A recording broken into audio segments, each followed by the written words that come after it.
Olá pessoal, tudo bom?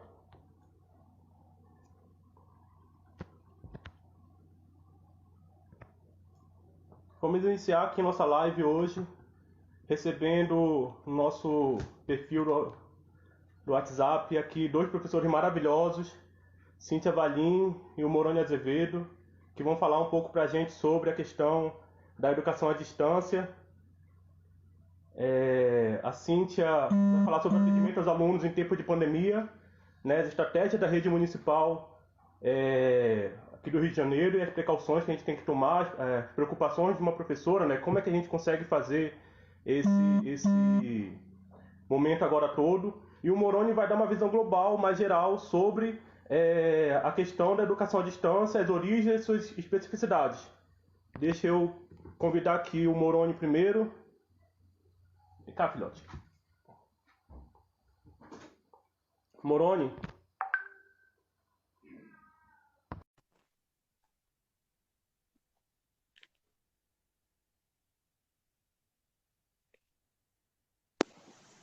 Boa noite. Boa noite, Consegue Moroni. me ouvir? Bom? Consigo ouvir bem. Que Vamos bom. começar ouvindo um pouco o Moroni, que vai dar esse panorama geral para a gente sobre educação à distância, sobre um pouco do histórico da educação à distância, para a gente entender um pouco de como é que é isso, né? Essa coisa nova, nesse momento novo. A dinâmica vai rolar um pouco o seguinte: a gente vai fazer um debate com a Cíntia e o Moroni, vamos abrir para ele uma fala para eles de 20 minutos, e depois a gente volta ao final para responder as perguntas que vocês forem colocando na live ao longo desse tempo todo, e a gente volta com eles mais 10 minutos para cada um para responder. Vamos lá, Moroni, com você. Boa noite a todos. Não vou me alongar me apresentando, já que o César já fez isso. Mas primeiro nesse bate-papo, né, e bem rápido, eu vou tentar apresentar um pouquinho sobre a educação à distância. Mas para a gente falar da educação à distância, primeiro a gente tem que diferenciar três coisas que geralmente são confundidas entre si. Uma coisa é a desescolarização, tá?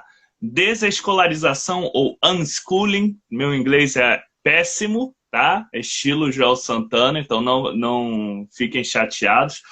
Mas a desescolarização era um conceito que foi famoso por conta de um autor, alguns consideram anarquista, né? O Ivan Illich, que ele, curiosamente, até teve alguma proximidade com Paulo Freire, mas o Ivan Illich, ele propõe um total afastamento de todas as instituições, né, inclusive da escola. Né, o Illich, é bom a gente pensar que ele é um ex-padre jesuíta, ele teve algumas discussões com a instituição a que ele pertencia, e ele começa a se tornar contra as instituições de uma forma geral. Ele diz que a igreja tenta monopolizar o que você pode ter na sua espiritualidade, a escola tenta monopolizar o que você pode aprender, enfim. A desescolarização é uma coisa. Outro conceito completamente diferente é a escolarização doméstica, né, que agora está na moda o homeschooling, né, como o pessoal fala. E é engraçado que nesse período da quarentena, eu estou vendo muita gente que estava louca pelo homeschooling, e veja bem, eu não sou necessariamente contra, muita gente estava louca pelo homeschooling, desesperado em ter que dar um jeito na educação dos filhos em casa. Né? Mas a homeschooling ela também não pode ser confundida com a educação à distância, porque a ideia da homeschooling é que os próprios pais, né, ou um tutor por eles designado, seja o responsável pela educação dos filhos.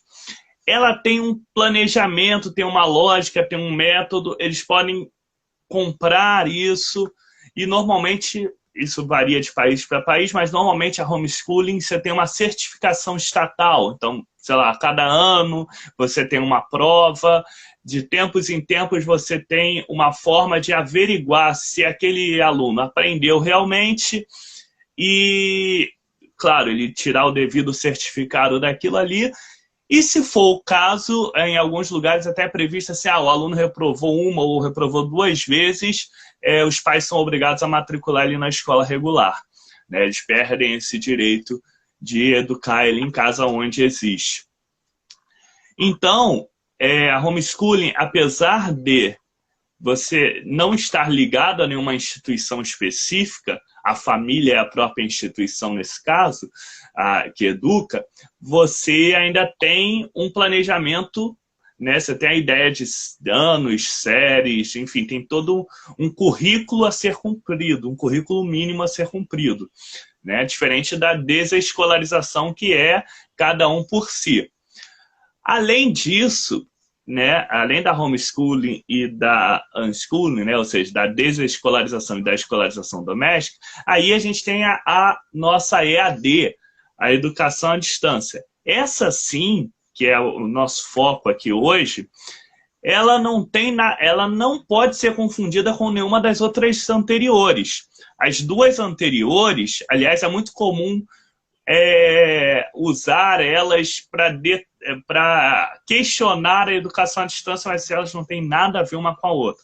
Educação à distância, você é um aluno de uma instituição normal, uma escola, uma faculdade, enfim, só que as suas aulas são feitas na sua casa, né, seja por videoaulas, apostilas, enfim, existem vários métodos, mas todos eles você está ligado a uma instituição, você faz as provas dela, você segue tudo como um aluno presencial, você só não está de corpo presente, né?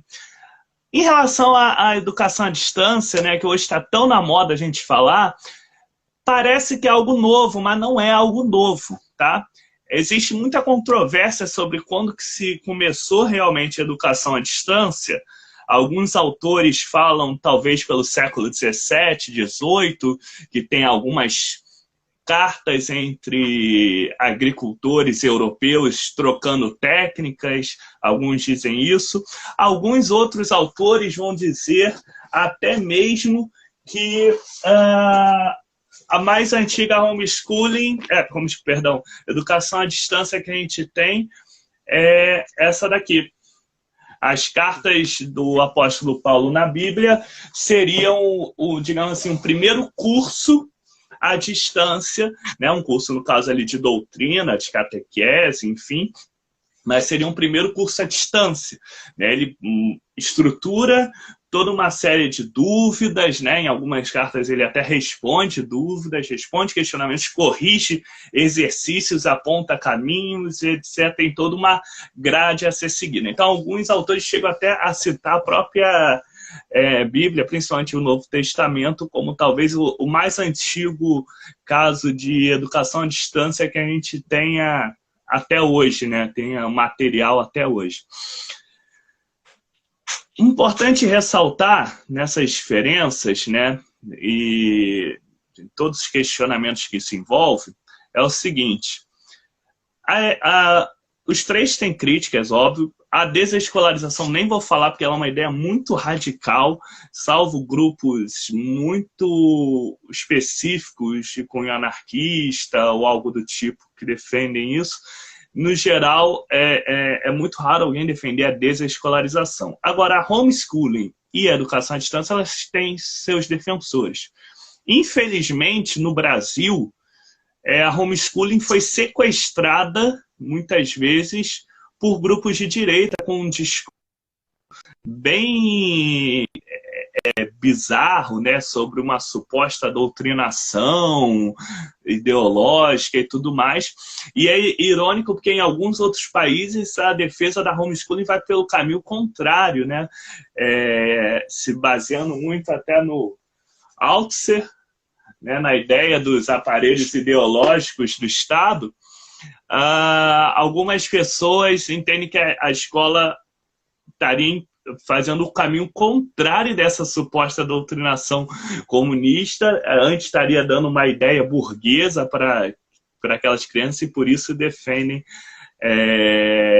a educação em casa ou na comunidade, no sindicato, na comunidade proletária e não propriamente na instituição escolar. Mas ainda a homeschooling também é uma coisa que alguns grupos defendem. Eu acho ela até possível, mas dentro de situações específicas. Não acho plausível massificar ela, especialmente no Brasil. Eu até tive uma dissertação de mestrado sobre ela. Depois, quem tiver interesse pode me procurar, eu disponibilizo numa boa. Mas a educação à distância não, ela é uma realidade posta. Tá? Hoje, inclusive, o ensino superior, cada vez mais...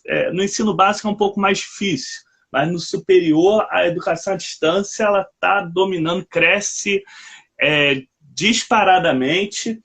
Em 2018 para 2019, você tinha 2 milhões de alunos ativos na educação à distância no Brasil. Então, não é pouca coisa. Existem projeções que daqui a alguns anos, talvez a grande maioria das pessoas tenha sido formado na EAD e não na presencial, ou pelo menos esteja bem próximo ali. Mas aí são projeções, há divergências sobre isso. Agora, curiosamente, apesar dessa ampliação da educação à distância no ensino superior, o ensino presencial ainda é majoritário.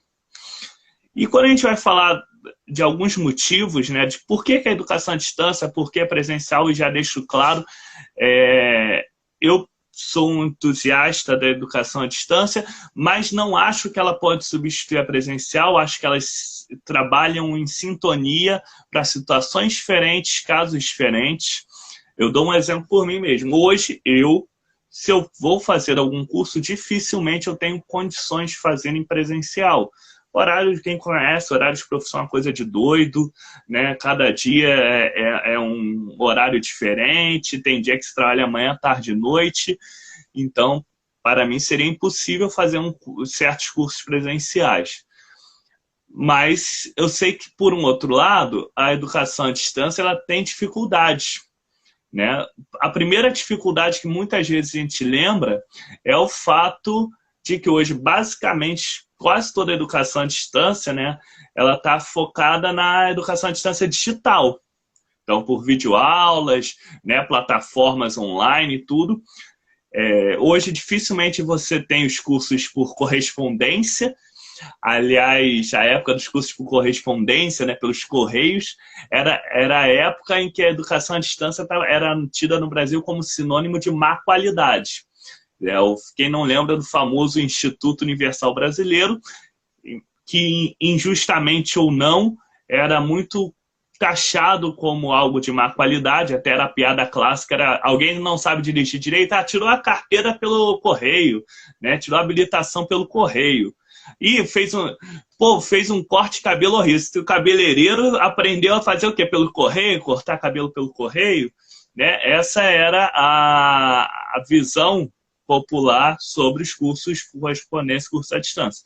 Ainda existem algumas instituições que trabalham com esses cursos assim, mas a grande maioria hoje, em maior ou menor grau, os cursos são online, são digitais, né? E aí é o primeiro problema que muitas vezes se esbarra, nem todo mundo tem acesso ou sabe usar, né? Principalmente pessoas com mais idade, às vezes têm dificuldade, né, para usar, pessoas mais pobres, às vezes não têm um acesso regular. Hoje o celular está muito popular, mas se você for ver os planos de operadoras, muitas vezes dá acesso para a rede social, não dá acesso assim direto a qualquer site, a qualquer plataforma. Algumas plataformas nem funcionam bem. Se é um aparelho muito rudimentar, às vezes trava muito para vídeos, para outras coisas. Então, algumas pessoas têm essas dificuldades, sim. Isso é um problema que deve ser pensado e deve ser enfrentado.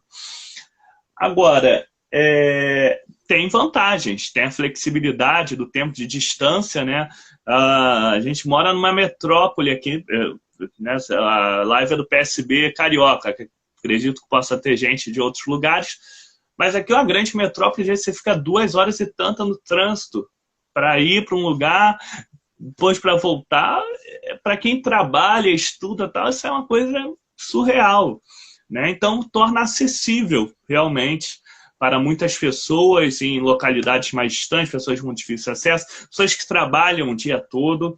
Então, tem as suas vantagens. Outro ponto que normalmente é difícil na EAD, principalmente quando a gente fala de educação básica, é a questão da disciplina. Quem já fez curso de EAD, claro que a gente sabe que tem curso e curso, assim como no presencial, tem curso de maior qualidade ou menor, mas sabe que acaba exigindo uma disciplina maior da pessoa do que quando ela faz um curso presencial. Né? O curso presencial, você está ali na rotina, você, bem ou mal, está ouvindo o professor falar alguma coisa, os colegas, aquela convivência. À distância não tem isso, né? Então você tem que se virar, você tem que procurar por conta própria, você tem que correr atrás, né? Tem aquele material enorme para ler. Eu confesso aqui uma coisa para vocês, quando eu era aluno, eu era mais de escutar o professor explicando e pegar do que eu tinha preguiça de ficar copiando muito, né? Agora, né? Não tem jeito, você vai ler, pesquisar, correr atrás. É muito bom para quem tem essa disciplina, essa facilidade, mas eu conheço pessoas que não gostam de fazer curso à distância, que elas esquece, com preguiça, não quer, não dá. Né? E isso para adolescentes pesa muito, né? Adolescente, criança então nem se fala, né? Seria muito complicado. Mas a gente está numa situação aí de emergência, e aí? Né? Essa parte eu vou deixar para a Cíntia falar melhor, ela vai entrar nesses detalhes, principalmente da situação do Rio de Janeiro. Né? Tá vendo até ali gente falando que fez curso do Instituto Universal Brasileiro, e realmente parece até que a carga horária é muito maior. Realmente, muitas vezes as pessoas fazem a EAD, em alguns casos, em alguns cursos, a pessoa acha que gasta muito mais tempo, porque tem que ler muito mais coisa, procurar, e não tem aquele negócio do teu colega que tu confia para tirar uma dúvida, ou aquele contato mais próximo com o professor. Tem colegas que você nunca ouviu falar quem são num fórum. O professor também, às vezes, você nem sabe quem é, porque em alguns casos o professor que faz a videoaula não é o tutor que te responde, que não é o que faz a prova, né? Algumas grandes instituições de ensino chegam até a ter problemas com isso. Às vezes a videoaula é de uma coisa, a prova é de outra, porque foram professores diferentes, nem casa muito bem.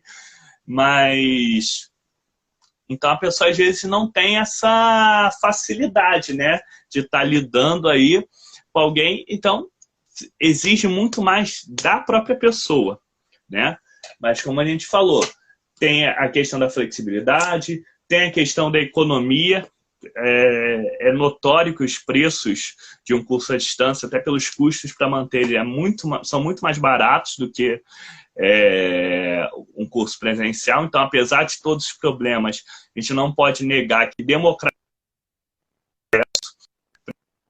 de graduação e pós-graduação, tá? Menos gastos colaterais, transporte, alimentação, uma série de coisas que, isso, especialmente para a galera de cidade grande ou de cidade pequena que às vezes não conta com universidade na sua cidade, precisa se deslocar para outra cidade, né? É uma situação bem delicada. Incentiva o protagonismo da pessoa, né? Isso é bom.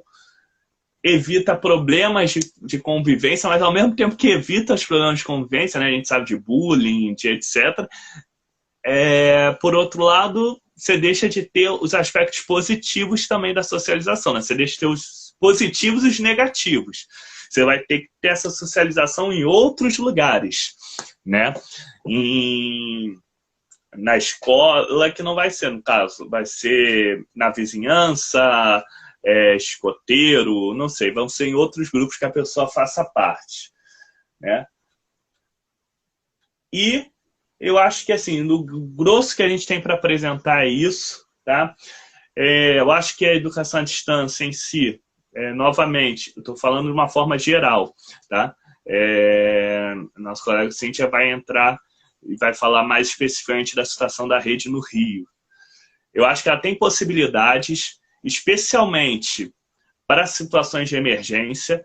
Eu acho que essa pandemia nos mostra que nós não temos um plano para qualquer tipo de emergência na educação, tá? Seja uma emergência sanitária, como nós estamos tendo, poderia ser de um conflito armado, poderia ser de N outras questões. Não temos um plano hoje em todos os níveis, federal, estadual, municipal. Há dificuldades, quem conhece a realidade de sala de aula sabe que há dificuldade de atender, por exemplo, alunos de licença médica, alunos com certas necessidades especiais que não conseguem frequentar normalmente a sala de aula, a escola. Então, tudo isso precisa ser visto e podemos aproveitar agora. Agora é o grande momento para isso, né? Depois eu vou estar respondendo as perguntas aí que aparecerem. Um forte abraço aí, César. Aí, assim, eu acho que a gente tem possibilidades, inclusive, no modelo misto, né? Não só o modelo puramente EAD ou presencial. A gente pode também misturar eles em algumas situações. Mas a gente fala disso daí um pouquinho melhor depois. Bom, um abraço. Obrigadão. Valeu pela contribuição. Muito bom debate. Vou convidar a Cíntia agora para vir com a gente aqui. Daqui a pouco o Moroni volta.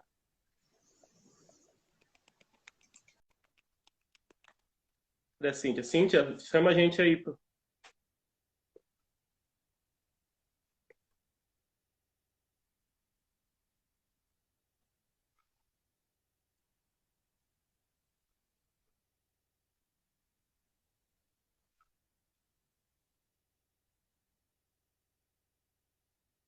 Guardando a Cíntia aceitar o convite. Cíntia também é professora da rede municipal. Tudo bom, Cíntia? Assim como o Moroni também é professora de geografia, a gente está bem servido hoje aqui, né? Vamos lá? Vamos lá, Cíntia, com você. Então, só me apresentar brevemente, né? Eu sou Cíntia Valim, sou professora de Geografia da rede, já desde 2009. Tenho também uma formação em gestão, uma especialização. E a minha ideia é trazer hoje para vocês uma visão de uma professora, mas que também tem algumas interações com o campo da gestão. Já tive experiência de trabalhar nessa área. E aí eu acho que a gente consegue conciliar e contemplar alguns pontos importantes sobre o cenário atual, né, do afastamento dos alunos das aulas presenciais nesse momento na rede municipal, né? Queria fazer só uma pontuação que a nossa secretaria ela não está chamando, né, a rede municipal do Rio não está chamando de educação à distância, o que está acontecendo hoje. Na deliberação do Conselho Municipal de Educação, que saiu no último dia 3, se não me engano, de abril, a secretaria chama o que está acontecendo hoje de atividades escolares realizadas em regime especial domiciliar, né? Mas aí a gente vai perceber que existem alguns pontos que são muito parecidos do que a gente encontra na EAD tradicionalmente, né? E outros pontos que não, né? E aí eu queria começar a partir da minha experiência como docente hoje na rede. Eu atuo em 2 unidades diferentes, uma delas é uma unidade de segundo segmento e de turno único, e outra é uma unidade de primeiro segmento com EJA. Então, são 2 perfis de unidade bastante diferentes, né? E aí, na primeira, o que a gente tem? A gente tem um histórico de utilização de ferramentas tecnológicas pela unidade escolar, né? Já tinha uma estrutura pré-existente, a gente já tinha salas online que eram utilizadas por alguns professores da equipe, os alunos já tinham bastante familiarização com testes online, e aí, no começo do ano, alguns desses professores que têm costume de fazer essas atividades fazem um levantamento do perfil de acesso desses alunos, né? Quantos têm dispositivos, quantos têm acesso à internet, como é a forma de acesso à internet, até para que eles possam programar como eles vão oferecer essas atividades, né? E hoje a gente tem na plataforma, após esse cenário, né, a escola consegue ter 90% dos alunos acessando a plataforma, ainda que a devolutiva não seja de 100% desses alunos. Mas a gente tem 90% deles acessando as atividades e uma boa parte nos devolvendo para que a gente possa corrigir, para que a gente possa dar uma devolutiva para eles. Uma outra estratégia da unidade é o WhatsApp da direção em grupos separados, e aí ela pode acessar que estão na plataforma e enviar para esses pais, fazendo uma adaptação de formato, porque é isso que o Moroni pontuou, é muito importante. Nem sempre os alunos têm um acesso por dispositivo móvel por um pacote de dados amplo, muitos só dão acesso às redes sociais e WhatsApp, então fazer um download, né, assistir um vídeo fora da rede social, já é algo bem mais complexo do que ele receber aquilo ali pelo WhatsApp, então tenha esse cuidado. Na outra unidade, a gente tem, como é primeiro segmento, né, muitos professores têm ali já os grupos com os seus pais, estão ali próximos, então os próprios professores têm enviado, e a direção também, e tem uma estratégia também de colocar as atividades na plataforma da coordenadoria regional. E aí, só para quem não é do Rio de Janeiro, a nossa rede é muito ampla, né? São 1.500 unidades escolares, mais 600 mil alunos. Então, a gente tem o nível central e tem as coordenadorias regionais. E cada coordenadoria regional tem uma certa discricionariedade para organizar o seu trabalho, desde que esteja alinhado com as deliberações do nível central, né? E aí, assim, é sempre bom a gente lembrar que esses formatos diferenciados, eles acontecem mesmo na rede, né? Mas o que eu pontuo daqui para frente, eu acho que é a importância da gente perceber um norte, uma centralidade nas políticas da secretaria, né? E o quanto isso é importante e o quanto isso pode trazer preocupações para a gente no futuro, né? E aí eu queria fazer um breve histórico da implementação das estratégias da SME. Dia 13 de março, no finalzinho do dia, foi passado através da televisão, né, enfim, e outras redes da prefeitura, que as aulas seriam suspensas, em princípio, por uma semana. Aí foi dada uma orientação para que os professores estivessem em home office e planejamento. No dia 15, né, 2 dias depois, houve uma live da secretária e dos subsecretários, reforçando essas primeiras orientações e complementando algumas outras em relação a profissionais de apoio. Lembrar que nesse primeiro contexto a gente ainda tinha aquela questão de se as crianças iriam à escola para merendar ou não, que isso depois foi derrubado, né?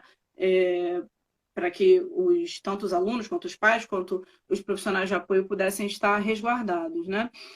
Depois, no dia 16, a gente tem o que eu chamo de primeira orientação estratégica de fato de trabalho da secretaria, que é um pedido para que a rede compartilhe aulas por e-mail e hashtag.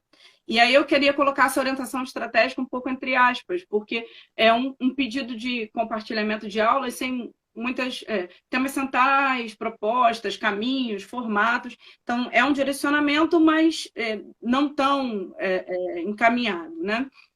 Depois a gente vai ter isso tudo na mesma semana, no dia 17, a disponibilização do material didático carioca, né, que são as antigas apostilas dos alunos, online, para que eles pudessem acessar, e um link para que os professores se inscrevessem numa formação para tecnologias digitais, que está disponibilizada lá na plataforma da Escola de Formação, para que os professores pudessem começar a ter traquejo com essas plataformas. E aí, note, a tecnologia é algo que já nos toma de assalto há algum tempo, né?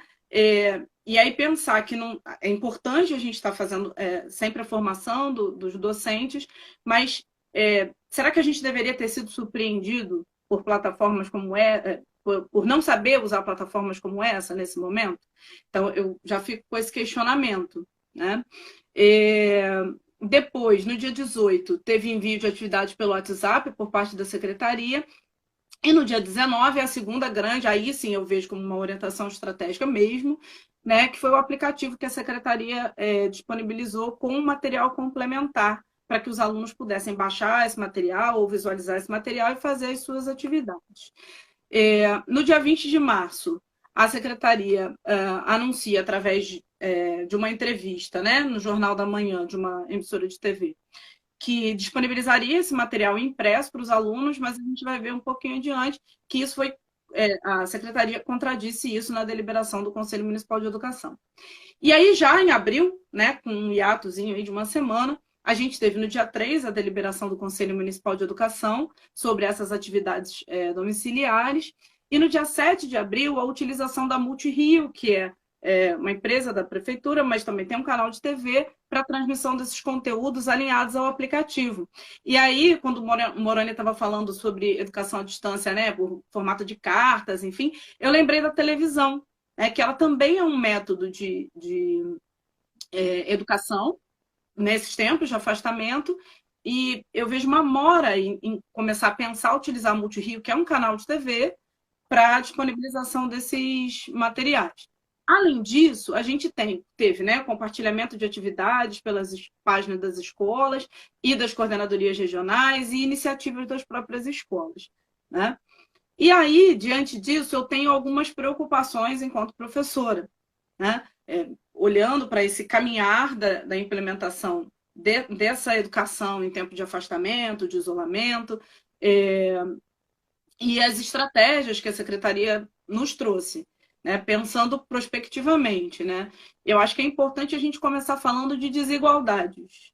A gente vive um país de desigualdades, numa sociedade de desigualdades, e a educação não é um cenário diferente, né? A gente vive um processo de desigualdades educacionais enorme, seja comparando redes públicas e privadas, seja comparando a própria rede pública. E aí eu trouxe um indicador que eu sei que é passível de diversas críticas, mas eu acho ele bem objetivo para a gente olhar para essas desigualdades, que é o último dado de IDEB da Secretaria, né? A gente tem, no segundo segmento, a melhor escola com IDEB 7,2 e a pior escola com IDEB 2,7, né? Então, isso já traduz uma desigualdade que acontece nessas escolas por uma série de coisas, né? A gente tem escolas que ficam muito tempo sem docentes, algumas trocam de direção, o professor entra de licença, demora a chegar alguém para cobrir ou não chega, né? Então, acontece uma série de coisas no caminhar da rede que gera essas desigualdades, né? Uma outra coisa que eu percebo que é uma desigualdade que pode acarretar um problema, e que eu visualizo isso nesse momento, é a estrutura das nossas escolas. A gente tem unidades escolares com estruturas excelentes e unidades escolares com estruturas precárias. E você vai me perguntar assim, como é que isso, em tempo de afastamento da escola, impacta? Exatamente no conhecimento pré-existente que esse estudante e esse professor tem a respeito dessas tecnologias. Escolas com estruturas mais bem servidas de infraestrutura conseguem possibilitar esse aluno, na interação do dia a dia, o traquejo com essas plataformas. E aí, quando ele está num tempo de isolamento social, esse aluno já domina esse conhecimento, ele já sabe como fazer, já sabe como interagir, ele já tem o hábito de fazer isso. Quando eu estou, né, numa unidade onde está menos servida dessas tecnologias, a possibilidade dos docentes, né, da equipe pedagógica da escola, acaba sendo menor nesse tipo de ferramenta. E aí esse aluno, quando ele vai para casa, no seu tempo de isolamento, ele também tem um tempo decorrente de aprendizagem para que ele possa conhecer a plataforma, para que ele possa dominar como fazer, né, como devolver uma atividade, enfim, uma série de questões que eu coloco já um aluno começando a correr na frente do outro estudante. E isso contribui para acirrar essas desigualdades, né? Uma terceira coisa são as diversas realidades sociais entre as famílias da nossa rede, né? A gente sabe que existem alunos, né? Existem famílias que têm acesso a equipamentos, celular, computador, enfim, e outros que não têm essa possibilidade de acesso, né? O grau de autonomia dos alunos influencia. Um aluno de primeiro, segundo, terceiro, quarto ano não vai ter o mesmo grau de autonomia de um aluno de oitavo e nono ano. E um aluno do PEJA, por sua vez, também não vai ter o mesmo grau de autonomia, se for um aluno bastante idoso, talvez, né? Mas muitos jovens no PEJA também não têm esse traquejo, né? Não é só o aluno idoso que tem dificuldade, né? E aí, para mim, a questão-chave se a gente já tem uma rede tão desigual, o que a gente vai ter, né, depois? Onde é que a gente vai chegar depois desse tempo? Outra preocupação para mim são as estratégias muito dispersas e com pouca possibilidade de acompanhamento e de feedback, e que são inacessíveis para muitos estudantes, né? E a gente não pode esquecer que, num momento desse de isolamento, a interação entre as pessoas continua sendo fundamental. E ainda mais entre alunos e professores. E aí, quando eu tenho na principal ferramenta estratégica da Secretaria um aplicativo que eu, primeiro, não consigo monitorar se o meu aluno entrou ou não entrou, né? Porque eu acesso. Eu acessei. Quando eu acesso lá, não tem que colocar nada. Não se sabe se eu sou aluna, se eu sou professora, se eu sou a mesma pessoa que já acessou mais 50 vezes, ou se eu estou acessando pela primeira vez. Então, um número de 1 milhão de acessos, 2 milhões de acessos, não me diz nada, porque eu não sei quantas pessoas de fato acessaram, quantos alunos de fato estão tendo acesso a esse conteúdo, né? E a gente não pode deixar de pensar também na autonomia e na participação dos pais em relação à aprendizagem dos filhos, né? Nem todos os pais estão com a mesma possibilidade de apoiar e de dar devolutiva para esses alunos, tá? A deliberação do Conselho Municipal de Educação é algo que me preocupa também, porque ela coloca por escrito lá no seu artigo 4º, deixa eu ler a letra do artigo. Caberá à Secretaria Municipal de Educação, além do material didático carioca impresso, disponibilizar o material de complementação escolar pedagógico em meio digital.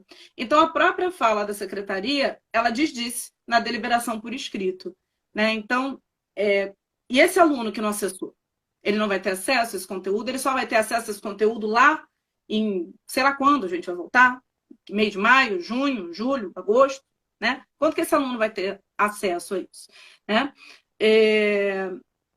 E assim, a gente não conhece a realidade de acesso dos nossos alunos. Ano passado eu tive a oportunidade de participar de um projeto de aprendizagem que demandava conhecimento, que os alunos tivessem o mínimo de estrutura para acessar o aplicativo nas suas casas.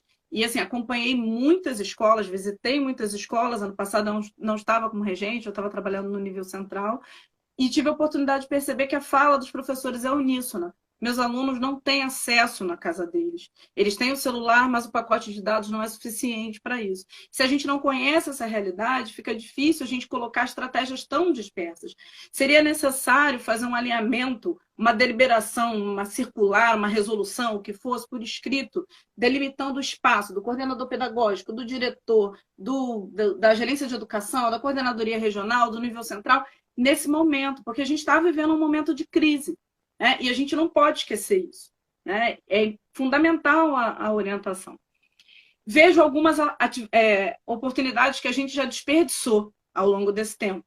E numa rede tão desigual, né, com alunos com tantas necessidades importantíssimas de educação, desperdiçar oportunidades é quase um crime, né? A gente poderia, esse material de complementação escolar, poderia ter sido entregue, começar a ser entregue junto com o cartão de alimentação que os responsáveis vão receber. Mas eu não sei se todos esses alunos precisam. Como gestor, você pode arbitrar. Se esses alunos, né, começando pelos que têm necessidade do Bolsa Família, são aqueles que estão em maior vulnerabilidade social e econômica, eu posso arbitrar que esses alunos também são aqueles que vão ter maior dificuldade no acesso. E poderia ter disponibilizado esse material para todos esses estudantes, né? Uma outra questão, fazer um levantamento constante sobre o perfil dos alunos para redefinir as estratégias, pedir das unidades, quem está acessando, como está acessando, qual é a tua dificuldade, e redefinir. A gente já está aí há um mês do começo do isolamento, né? E não se vê uma redefinição dessas estratégias, né? O que a gente está esperando para fazer uma primeira avaliação e lançar uma estratégia nova, né? Para ver o que deu certo e o que não deu. Isso é fundamental. A reorganização do calendário escolar, isso é um silêncio. É um silêncio pela rede municipal, é um silêncio federal. Não se fala sobre reorganizar esse calendário, né? E, por fim, o pós-isolamento, né? Quais e quantas estratégias terão que dar conta desse mar de estratégias mesmo diversas que foram colocadas pelas escolas, de alunos que já estão, assim, né, em pontos diferentes da aprendizagem, muitas vezes, e essas estratégias vão dar conta do quê? A gente sabe o que a gente vai ter que dar conta a partir do momento que nem todo mundo consegue ter feedback dos seus alunos, do que eles estão fazendo ou não. E aí, assim, algumas conclusões. Assim, é importante a gente lembrar, a gente está numa crise sem precedentes. A gente nunca viu isso nos últimos anos acontecer, né? Então, assim, não dá para a gente pensar que está tudo bem. Tem uns erros na gestão que é assim, achar que a gente nunca vai viver uma crise tão séria, achar que a gente vai saber fazer tudo diante de uma crise. E acho que o principal é não gerar memória daquilo que a gente faz. Né? Assim, o que a gente já fez no passado que poderia estar sendo utilizado agora? né, para ajudar, para solucionar, para dar prosseguimento ao processo de aprendizagem desses alunos, né? É notório que as escolas, muitas vezes os alunos ficam afastados das escolas, desde aqueles alunos que estão licenciados por licença médica, alunas gestantes, escolas que fecham por conta de conflitos, né? A secretaria tem um protocolo para a escola fechar, mas a gente tem um protocolo para o que fazer durante o período que a escola está fechada, né? Cada escola tem sua estratégia, mas como secretaria a gente tem esse protocolo em termos de atividade, o que eu vou acompanhar, né? Então a gente precisa acumular esse conteúdo do que a gente já fez para pensar o que a gente vai fazer mais adiante, né? E importantíssimo, a gente não pode dar a impressão, e aí é uma preocupação minha, né, como professora, mas que tem um pezinho lá na gestão, às vezes fazer muita coisa dá a impressão que a gente está fazendo aquilo tudo só para parecer que não está fazendo nada. Uhum. E às vezes você podia estar fazendo uma coisa só, e aquela uma coisa só ser fundamental, né? Mas você precisaria de um diagnóstico, de uma estratégia muito bem definida para que você tivesse certeza disso. E aí, quando você dispersa muito essas estratégias, parece que você está fazendo aquilo ali, estou fazendo isso tudo aqui. E no fim das contas, talvez você não esteja fazendo nada mesmo. Porque você não vai conseguir medir o impacto disso na aprendizagem das pessoas. E aí, todo aquele esforço pode ter tido um impacto muito pequenininho ou nenhum, né? E aí, importantíssimo, acho que nesse ponto a gente já deveria estar discutindo de forma multissetorial, né? Professores, alunos, pais, diretores, coordenadores regionais, nível central, e eu, como docente, não percebo essa discussão. Se essa discussão está acontecendo lá entre o nível central e regional, né? Da reestruturação do calendário de 2020 e de 2021, não dá para a gente pensar que os impactos na aprendizagem desses alunos vão se extinguir quando virar o ano, vão estourar os fogos e acabou, zerou tudo. Não é assim. Então, a gente precisa reestruturar pedagogicamente esse ano e o próximo. A gente tem objetivos de aprendizagem, a gente tem descritores, a gente tem um currículo. O que disso que a gente pode essencializar, né, para pensar que é o que a gente vai atacar agora? Esse aluno vai caminhar pela rede. Talvez ele caminhe para fora da rede, um aluno que está no nono ano, ou um aluno pode mudar de estado, né? Ele pode ir para a rede particular, né? E assim, o que eu tenho ali de já essencializado, já discutido para esse estudante? Já estou finalizando. Uma política intersetorial para o pós-pandemia. Assim, né? Não dá para pensar que a gente vai pisar na escola e zerou. As pessoas vão estar afetadas psicologicamente, tanto docentes, quanto discentes, quanto profissional de apoio, vão ter perdido pessoas queridas, né? E não dá para a gente voltar para a sala de aula sem pensar que não dá para falar para o guri assim, agora a gente vai correr atrás do prejuízo. Não, para. Como é que a gente vai fazer esse acolhimento? A gente tem que começar a discutir isso agora, né? E aí eu acho que o que a gente leva disso tudo é o que o Moroni falou. A gente precisa de um protocolo de emergência. A gente não tem. E assim, as nossas escolas fecham por conta de enchente, fecham por conta de conflitos, os alunos se afastam. O aluno que se afasta por aluno gestante, né, por doença, ele tem esse direito. Né? Cadê o nosso protocolo do que a gente vai fazer em relação a esses alunos? Né? Então, eu acredito que é importante a gente parar e pensar nisso. Né? A gente está num momento de crise, é necessário construir esse protocolo em conjunto com as unidades escolares, em conjunto com os pais, em conjunto com a sociedade civil, fora da rede, por que não? Né? Para que a gente possa saber sempre, cada um saber exatamente o seu papel e o que fazer no primeiro dia que alguma coisa deu errado. A gente não pode perder um dia. É direito dessas crianças que a gente não perca um dia. E quando eu estou falando de não perder um dia, não tem a ver com não perder um dia de conteúdo, mas não perder um dia no direito do que eles têm de receber, ainda que seja um direito de descanso, porque talvez eles estejam muito cansados, mas a gente não tem tempo para perder. Acho que é assim que eu concluo.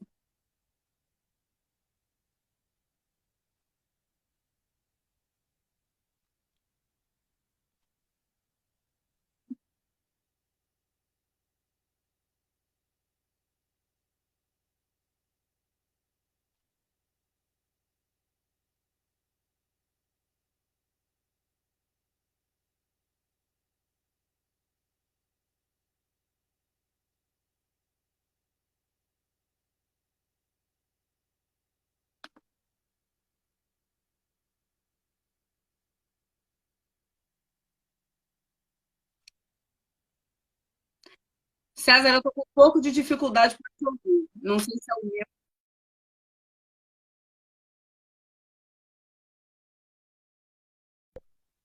Eu vou encerrar aqui e vou chamar o Moroni para fazer as considerações dele e depois te chamo novamente, Cíntia. Ok? Ok, até daqui Moroni, a te pouco. prepara aí. Até daqui a pouco.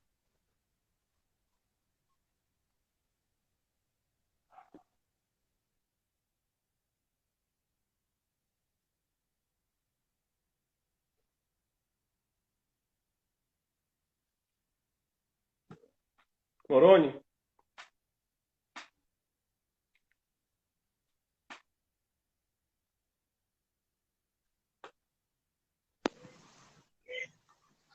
Oi, tudo bom, Moroni? Então, vamos lá. Eu estava olhando aqui algumas das perguntas, né?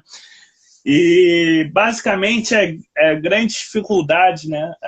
As grandes questões vieram sobre avaliação, né? Teve a questão, alguém perguntou sobre a possibilidade de usar uma plataforma única como o Google Classroom para a rede toda, se isso é possível. Óbvio que não. Né? A gente é uma rede muito diversa, como foi colocado pela Cíntia, então cada caso é um caso. A situação que eu tenho como professor lá em Santa Cruz, dentro de uma comunidade, não é a mesma que o outro tem em outro lugar, não é a mesma que, enfim, não é a mesma às vezes que no mesmo bairro é igual, não é igual, né? Então, assim, sobre as avaliações, eu vejo dois caminhos para o pessoal do ensino regular. O pessoal que está hoje em turmas de EJA, de aceleração de fluxo, né, o pessoal de projeto, eu admito que é ainda mais problemático, porque já são turmas que já são mais compactadas, né, o tempo, e assim, você na verdade esse segundo semestre vai ficar muito prejudicado. Agora, as turmas regulares eu vejo duas possibilidades, tá? A primeira possibilidade é você, lembrando, é uma situação atípica, tá? Não pode ser normal. Mas a primeira possibilidade é a gente, na volta da escola, se trabalhar todo esse lado psicológico, afetivo do professor, dos alunos, durante esse período, o professor está tentando alcançar o máximo de alunos que possível, né? Se a prefeitura fizesse a parte também de distribuir material, sem depender necessariamente de ficar presa à escola, ela mesmo poderia encaminhar isso por correios, em outras formas de distribuir esse material físico, facilitaria muito, né, para os alunos terem alguma coisa, não ficarem completamente isolados da escola nesse período, né, tentar ao máximo ter um contato.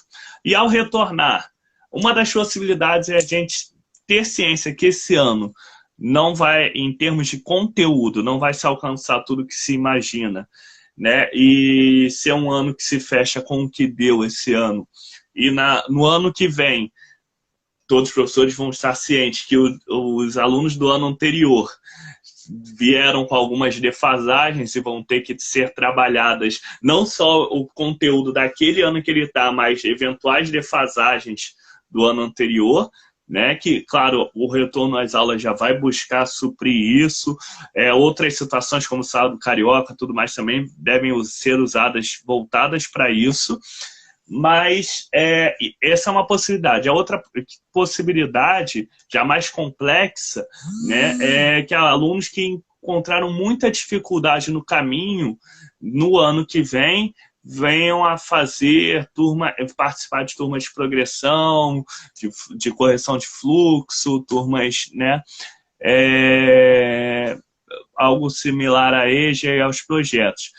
Esse segundo caminho eu acho mais complexo, mais difícil, embora seja uma decisão mais institucional. Agora, o caminho a nível professor, a nível docente, hoje, né, enquanto não temos nenhuma outra estratégia mais complexa, é isso. Avaliar dentro do que foi possível no universo desse ano, cientes que vão ter defasagens para o ano que vem, e ano que vem elas vão ter que ser trabalhadas junto com o ano seguinte, né? E, enquanto isso, esse período logo do retorno das aulas e outras coisas que funcionem junto na escola, como o Sábado Carioca, enfim, vão tentar auxiliar para diminuir essa defasagem, mas vamos ter que ter ciência que elas vão existir e que vão precisar ser enfrentadas no ano seguinte. Acredito que eu respondi as perguntas de todos, né? A questão do... sim, falaram também que a EJA é uma oportunidade, né? A distância, às vezes, é a única oportunidade da pessoa fazer a EJA. Realmente, em alguns casos, é a única oportunidade mesmo. A gente não pode ignorar. O maior erro em qualquer coisa de educação é a gente sair demonizando metodologias sem antes ver quais casos que precisam de cada metodologia. Eu, pessoalmente, não demonizo projeto, não demonizo EJA, não demonizo educação à distância, tá? Mas cada um deles tem um público-alvo, um público que necessita dele, e é para esse público que deve ser usado. Se você tentar misturar, usar para um público errado, vai dar errado, né? E aí isso daí entra no planejamento a nível de secretaria, né? Ter, inclusive, a coragem de encarar a realidade, né? Opa, acho que eu tenho uma porcentagem muito grande de alunos aqui.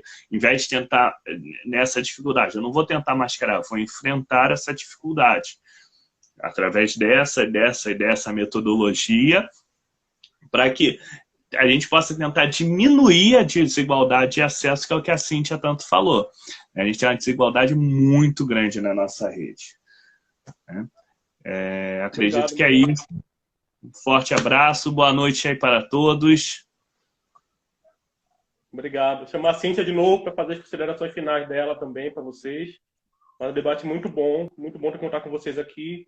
Mandar um abraço aí especial para nossa galera do PSB de Búzios, PSB de Saquarema, que eu vi aí também. Meus amigos lá do JS Velha Guarda lá do Pará, que também estão por aí. Obrigado, pessoal. Deixa eu achar aqui a Cíntia. Cíntia, está aí com a gente de novo? Uma questão que a Roberta colocou bem interessante também é que a gente está falando aqui um pouco da realidade do Rio de Janeiro, né, da capital. Mas também é interessante levar esse debate, ampliar esse debate para os municípios menores. A gente tem o caso de Saquarema, outros municípios do interior do Rio de Janeiro que não tem a estrutura nem o know-how que a própria capital está um pouco que patinando ainda para exercer, né? A gente já tem uma experiência de educação à distância já na prefeitura, pode falar um pouco mais sobre isso com a gente, mas a gente tem ainda desafios para superar. E eu acho que o principal deles é como entender a dinâmica dos alunos e das suas famílias em casa, né? Como é que esses alunos, muitas vezes, não têm essa experiência de educação à distância, como é que eles se envolvem agora nesse momento, né, tão necessário de ficar acessando uma plataforma que eles não têm domínio, como você falou, que não dá para saber se eles estão acessando, quantas vezes acessaram, quem foi que acessou. Essas são lacunas desse processo de educação à distância que a gente tem que entender para poder, né, consertar, corrigir erros e melhorar esse processo futuro. Estava pensando sobre essa questão da avaliação, né? Antes de falar dessa questão das redes menores, acho que a gente tem que entender do que a gente está falando quando está falando sobre avaliação, né? E aí eu percebo dois cenários diferentes das possibilidades de avaliação nesse período, né? E acho que, assim, o meu aluno, que eu estou interagindo ali diariamente com ele, né, na plataforma, e eu já estou avaliando esse aluno de uma certa forma, né? O que ele me traz de dúvida, o processo de aprendizagem autônoma dele, né? As interações que esse aluno tem feito, as dúvidas que ele tem tirado, enfim, isso é uma forma de avaliar o aluno, não necessariamente fazer uma prova ou fazer um teste. Agora, a estrutura de avaliação da rede, né, hoje como está posta, sem pensar em ser a favor ou contra, mas como está posta, a gente tem uma prova bimestral, ano passado ia ser semestral, voltou a ser bimestral, com base nos conteúdos do material didático carioca e do currículo, né? Que o material didático carioca é um complemento ainda das aulas do professor e do livro didático, enfim. Se a gente tivesse a oportunidade se a gente tivesse 100% dos alunos acessando o material complementar, se a gente já tivesse uma diretriz essencializando todos os componentes, você até poderia pensar em fazer algum tipo de avaliação com esse aluno, não como prova, mas como uma ferramenta de testagem mesmo, de saber como esse aluno está se desenvolvendo no seu processo de aprendizagem autônoma. Né? Não no sentido de fazer uma avaliação, vamos medir, né? Não como uma régua.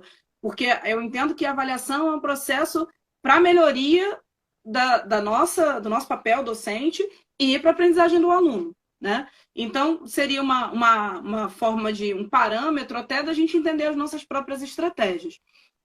No momento em que eu não consigo saber quem é o aluno que faz ou que não faz, né, isso fica muito em suspenso. Né? É a leitura que eu tenho.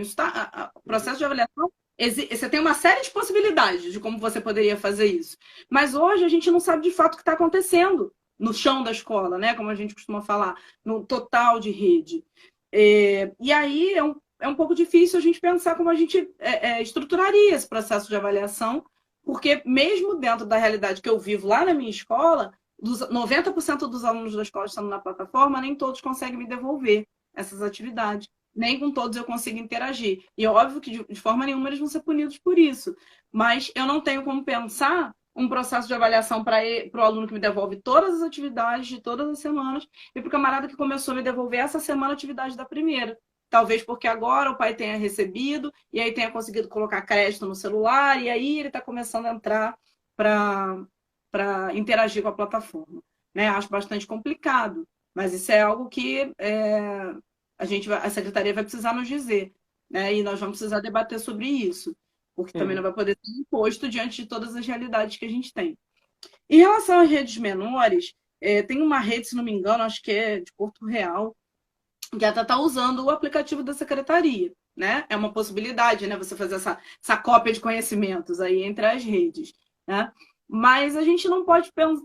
eu acho que não existe essa dificuldade porque a rede é maior ou menor. A gente vê redes pequenas fazendo coisas muito interessantes.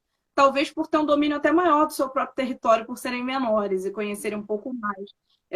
Trocando com uma amiga minha essa semana, ela me falou de uma experiência, eu não vou conseguir lembrar qual é a rede, de uma rede que colocou um ônibus com internet próximo à casa dos alunos que não tinham conectividade, para que eles pudessem acessar as atividades online. Né? E teria outros caminhos para que as redes fizessem parcerias com as empresas de telefonia, enfim. Tem outros caminhos, assim. Mas eu acho que o tamanho da rede não interfere tanto nisso. Mas acho que conhecer qual é o perfil do aluno que você está trabalhando talvez interfira mais na estratégia que você vai traçar. Né? Deixa eu ver o que mais. Deixa eu ver se eu respondi tudo. Alguém perguntou se é possível usar o Classroom para uma rede inteira, assim. Eu acho que todas as escolas poderiam ter. Agora, se a gente usar para a rede inteira, para mim, não significa usar para todas as escolas, mas sim que todos os alunos conseguissem acessar. E aí eu acho que sim, acho que qualquer escola poderia montar sua sala no Google Sala de Aulas. A questão é, a gente de fato está democratizando esse acesso? A gente de fato está conseguindo que todos os alunos acessem? A gente não consegue atingir. E eu acho que a gente não pode deixar ninguém pelo caminho. Se a gente traça uma estratégia onde alguém ficar para trás, essa estratégia ou está errada ou está furada, em algum ponto. E aí a gente precisa tapar esses buracos dessa estratégia para que a gente consiga atingir a todos. E eu penso, em relação assim, para o futuro, né?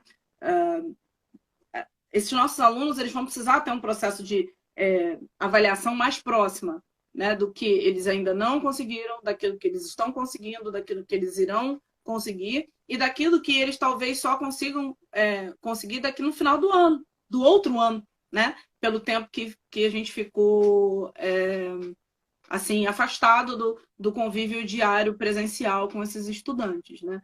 Então, acho que muita coisa vai ter que ser repensada ano que vem em relação ao fluxo, né, desses alunos, como que a gente vai...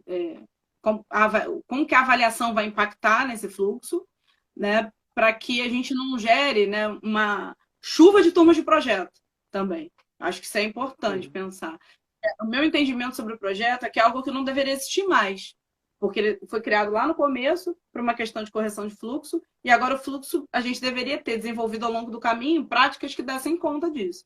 E se a gente não fez essa aprendizagem, a gente tem que ter cuidado para não voltar para aquela primeira chuva de projetos que a gente tinha, porque a gente não está dando conta de novo de alguma coisa que a gente não conseguiu olhar ao longo do caminho. Então, essa preocupação de como que a gente vai estabelecer esse fluxo do aluno para diante, eu entendo que também é bastante importante. Isso. E é bem interessante. A gente está encerrando aqui a live. Obrigado a todos. Foi muito bom. A gente vai responder algumas questões ainda, deixar nos comentários. A Sucupira colocou uma bem interessante. A Sheila falou sobre aquela questão da realidade. Mas é bem isso. Obrigado a todos.